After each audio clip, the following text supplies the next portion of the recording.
The tradition continues. Calvary Global to the world 24/7.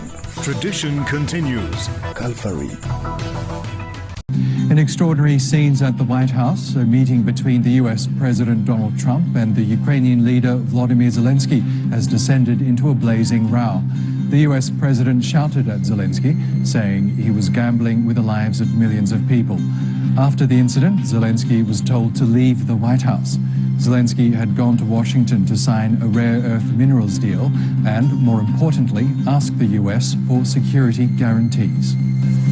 From the very beginning of the war, you're not in a good position. You don't have the cards right now.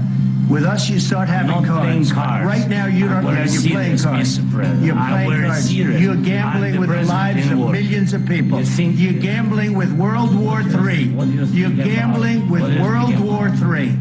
And what you're doing is very disrespectful to the country, this country. The US has approved the sale of more than $3 billion in munitions, bulldozers and related equipment to Israel. That's as phase one of the Gaza ceasefire nears its end without agreement on the next steps. Hamas has called on the international community to put pressure on Israel to immediately implement the next phase of the truce. In the Greek capital Athens, protests over the country's deadliest railway disaster have turned violent. Police fired water cannon and tear gas at demonstrators in an attempt to stop the violence. An estimated 200,000 people had gathered to protest the perceived lack of justice for the victims of the crash. 46 passengers and 11 staff were killed when a passenger train collided with a freight train in 2023.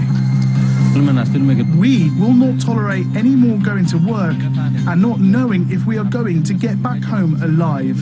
We will not stop fighting until all political and criminal liability is attributed to everyone responsible for this crime. And the Vatican says Pope Francis's respiratory condition is worsening following a breathing crisis. The 88-year-old head of the Catholic Church is being treated at Rome's Gemelli Hospital and is breathing with the aid of an oxygen mask. Doctors estimate it will take 24 to 48 hours to assess the impact of the crisis more thoroughly.